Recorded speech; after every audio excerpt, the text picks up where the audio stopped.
ఒక చిన్న క్యారెక్టర్ వస్తే చేస్తారా? జూనియర్ ఎన్టీఆర్ చేస్తా డెఫినెట్గా చేస్తా. చిన్నదైనా చిన్న అంటే నాకు ఎక్కువ డాన్స్ చేయాలని ఉంది సార్తో. సో తారకన్నతో డాన్స్ చేయగలుగుతా అంటే ఇంకా నేను అన్నీ ఆపేసి వేరే షూటింగ్ జరుగుతున్నా అక్కడికి వెళ్ళిపోతా డైరెక్ట్ ఉరుక్కుంటూ.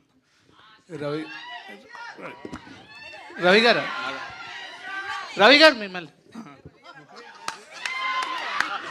అందరూ డేర్లు ఇస్తున్నారు కదా, మీ ఎక్స్ప్రెషన్స్కి చాలా పెద్ద ఫ్యాన్. లాస్ట్లో ఒకసారి ఇప్పుడు ఏమన్నా చేస్తారా ఇక్కడ? ఒక డేర్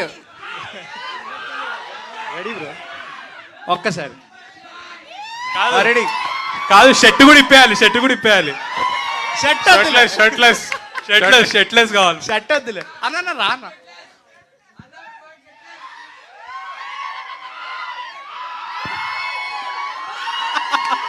సూపర్. నాగా అంటే చాలా రోజులు ఎందుకు అయిపోయింది కదా బ్రో, ప్రాక్టీస్ పోయింది. అప్పుడు పర్ఫెక్ట్గా రోజు పొద్దున్న లేచిన తర్వాత అదే పని ఉండేది నాకు. సో అందుకని నాగా గారు వైష్ణవి గారు నాగా గారు మీరు అంటే ప్రొడ్యూసర్గా ఇంట్రడ్యూస్ అవుతున్నారు. అంటే మీకు కథలో చెప్పడం అంటే బాగా ఇంట్రెస్ట్ అని తెలుసు, కథలుగా కూడా మీరు పార్టిసిపేట్ చేస్తుంటారు. సో మీకు ఏదంటే బాగా ఇంట్రెస్ట్, కథ చెప్పడమా డైరెక్షన్? అంటే మీ బ్రదర్ అసిస్టెంట్ కూడా డైరెక్షన్లో ఉన్నారు, మీకు డైరెక్షన్ అంటే ఇష్టమా లేదంటే ప్రొడ్యూసర్గా చేయడం? బేసిక్గా సినిమాల్లో ఉండడం ఇష్టం అండి, అది ఏదైనా పర్లేదు. సార్ ఫర్దర్గా ప్రొడ్యూసర్గా ఇంట్రడ్యూస్ అవుతున్నారు. జర్నీ బ్రదర్ డైరెక్షన్, మీ బ్రదర్ డైరెక్షన్లో మీరు ప్రొడ్యూస్ చేస్తారా? సార్ ఇది నేను హీరోగా done.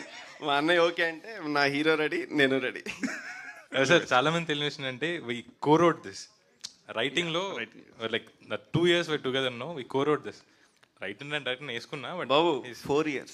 Sorry 4 years. Last two questions. Vaishnavi ఇప్పుడు బేబీ సినిమా కథ విన్నప్పుడు